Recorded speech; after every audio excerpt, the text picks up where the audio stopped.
Oke, satu, dua, tiga. Assalamualaikum warahmatullahi wabarakatuh. Waalaikumsalam. Selamat siang kepada Bapak Pengemudi.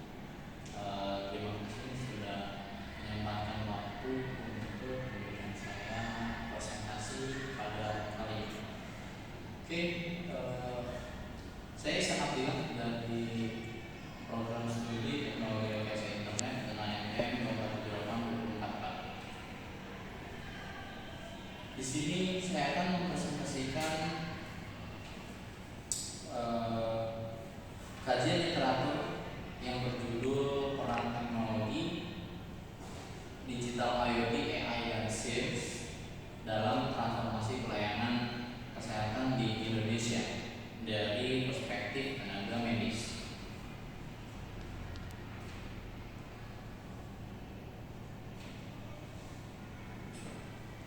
Transformasi digital kesehatan Indonesia itu berkembang lewat SIMS, RME, Satu Sehat, IoT dan AI.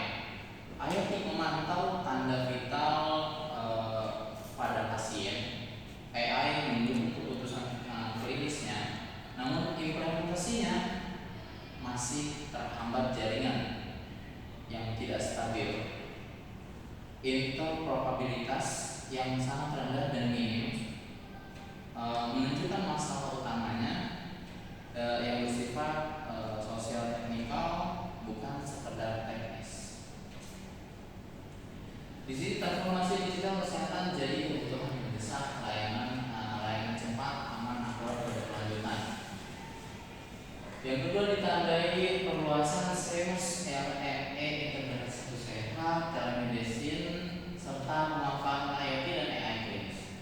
IoT memantau tanda vital pasien secara real time, mendukung keputusan klinis, bukan menggantikan tenaga medis. Namun implementasinya itu masih sangat terhambat karena jaringannya tidak stabil dikarenakan banyak desa-desa yang tidak terhubung dengan internet. Interoperabilitas yang sangat rendah, minim pelatihan, kadang banyak dari perawat-perawat yang masih sangat minim untuk mengetahui teknologi-teknologi pada era sekarang. Kemudian resistensi pengguna.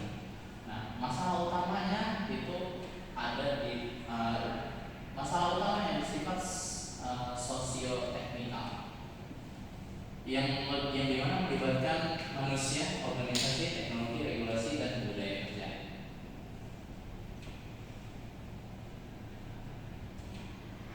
Oke, selanjutnya pada tujuan penelitian.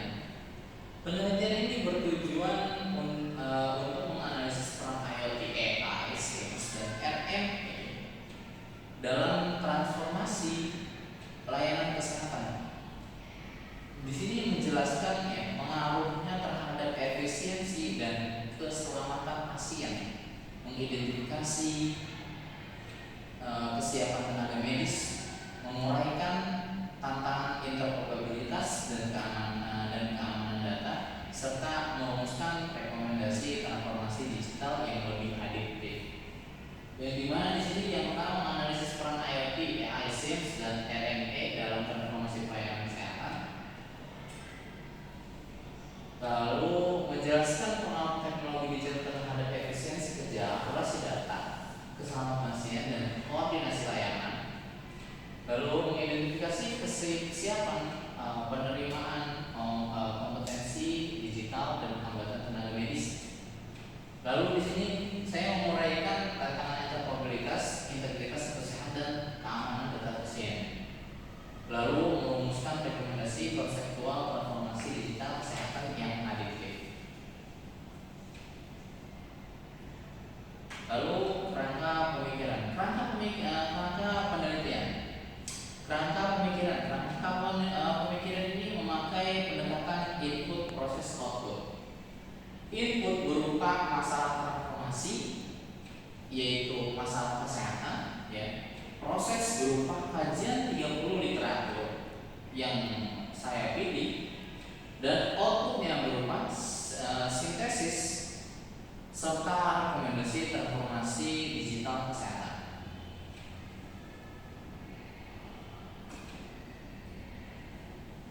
Lalu hipotesis konseptual. Hipotesis konseptual karena ini kajian yang literatur, ya, hipotesisnya itu bersifat konseptual. Jadi bukan statistik. Sebagai alat membaca pola temuannya, intinya integrasi teknologi meningkat efisiensi bila terhubung ke alur kerja klinis. Penerimaan nakes ditentukan dengan kemudahan dan pelatihan. Lalu perlindungan data pasien adalah syarat utama keberlanjutan transformasi digital kesehatan. Next, metode penelitian.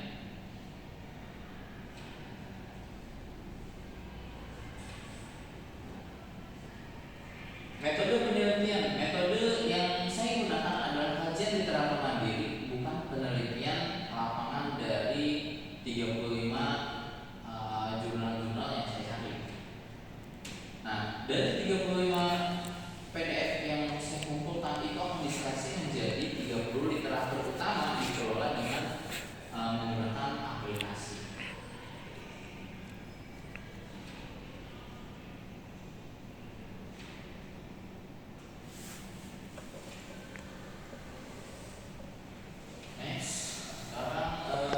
Kriteria inklusi dan eksklusi. Kriterianya, literatur yang saya pakai itu dibatasi pada 4 aspek. Tahun 2021 hingga 2026 dia mendukung kebutuhan 5 tahun terakhir. Ya, topik ini seputar IoT, AI, dan SIMS dan keamanan data yang merupakan jurnal ilmiah serta memiliki metode dan hasil yang bisa diekstraksi di luar yang saya keluarkan dari kajian tersebut.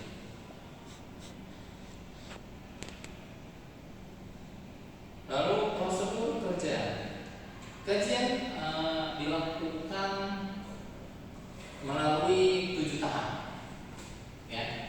Studi pustaka awal, identifikasi tema, penyaringan artikel, uji kelayakan, ekstraksi data, sintesis tematik, lalu yang terakhir penyusunan naskah. Nah, kajian itu dilakukan melalui 7 tahap tersebut, dari studi pustaka awal, identifikasi, lalu sampai hingga ke penyusunan naskah. Hasil pengembangan tema literatur.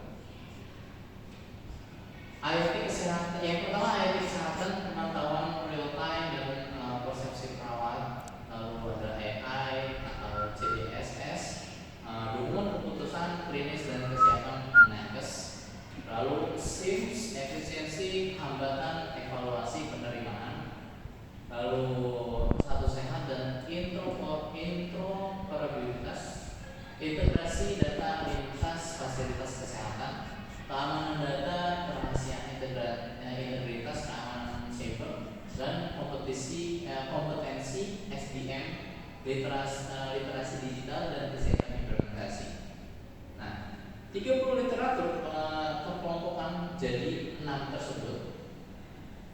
IoT kesehatan yang tadi saya sudah jelaskan, ya. Lalu hingga sampai di kompetensi SDM. Lanjut ke pengujian konsistensi kajian. Pengujian konsistensi jadi karena bukan perangkat fisik yang diuji adalah sesuai sintesis dengan tujuan penelitian. Yang pertama uji relevansi. Literatur memiliki hubungan langsung dengan judul.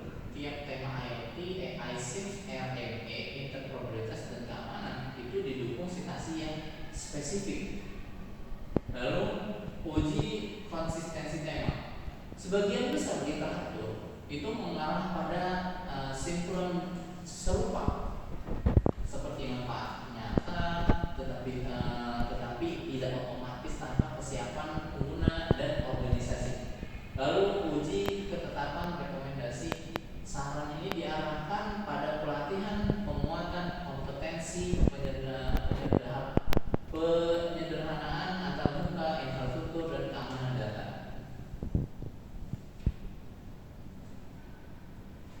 Lalu di sini pembahasan utama.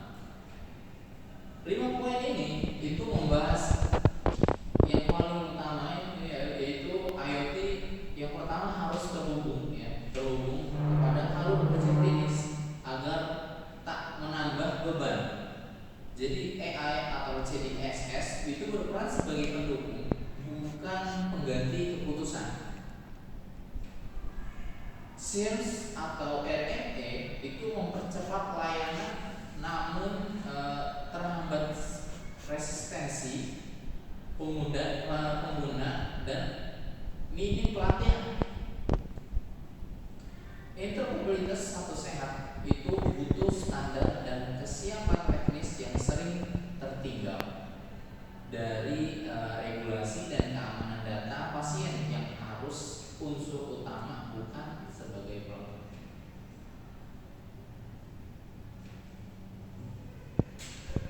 Oke, kesimpulan.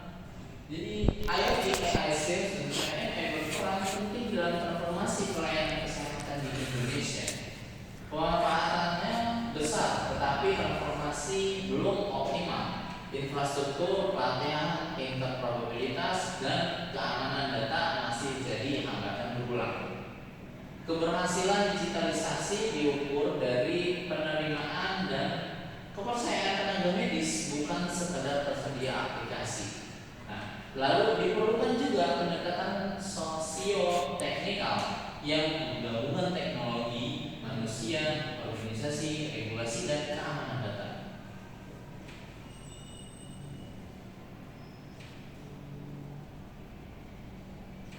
Oke, mungkin sekian untuk presentasi dari saya. Saya persilakan untuk Dea penguji, apakah ingin bertanya? Jadi kenapa sih penelitian ini atau penelitian kamu ini menggunakan metode kajian literatur, bukan kayak penelitian lapangan seperti wawancara langsung ke tenaga medis ya? Bukankah data primer itu pasti bakal lebih valid dibanding data sekunder dari 30 artikel? Izin menjawab dulu. Penelitian ini memang secara sengaja dirancang sebagai kajian literatur, sesuai dengan cakupan mata kuliah teknik penulisan karya ilmiah dan keterbatasan waktu semester kali ini, di mana penelitian lapangan itu berupa wawancara atau survei ke berbagai fasilitas kesehatan. Itu membutuhkan waktu dan akses yang jauh dan lebih panjang. Sedangkan kajian literatur justru memungkinkan saya untuk memetakan pola temuan dari rumah sakit, puskesmas, klinik sekaligus yang sulit dijangkau melalui satu penelitian lapangan tunggal. Jadi seperti itu. Untuk penguji yang lainnya, mau bertanya? Dari 5 pembahasan yang kamu sampaikan, apakah ada benang merah atau akar masalah yang sama di antara semuanya, atau kalimatnya itu benar-benar masalah yang terpisah? Izin jawab. Ada benang merah yang cukup konsisten, yaitu kesiapan pengguna dan organisasi, bukan ketersediaan teknologinya. Pada SIMS dan RME, hambatan yang berulang itu adalah resistensi pengguna dan minimnya pelatihan. Pada dan satu sehat, kesiapan teknis di lapangan itu sering tertinggal, sering sekali tertinggal dari tuntunan regulasi pada keamanan data. Ya, ditemukan masih ada praktik ya penggunaan password bersamaan dan SOP yang belum sesuai, yang sebenarnya soal kedisiplinan ini pengguna bukan soal sistemnya, tapi secara teknis bahkan pada IoT, pada AI CDSS yang sifatnya lebih klinis, penerimaannya tetap ditentukan oleh persepsi kemudahan dan kepercayaan tenaga medis. Mungkin itu jawaban dari saya. Apakah ada lagi? Oke, mungkin saya akhiri. Sebelumnya saya berterima kasih pada Muji telah memberikan saya kesempatan untuk presentasi. Saya tutup dengan lafaz hamdalah. Alhamdulillahirobbilalamin. Wabillahi taufiq wal hidayah. Assalamualaikum warahmatullahi wabarakatuh. Waalaikumsalam warahmatullahi wabarakatuh. Cut.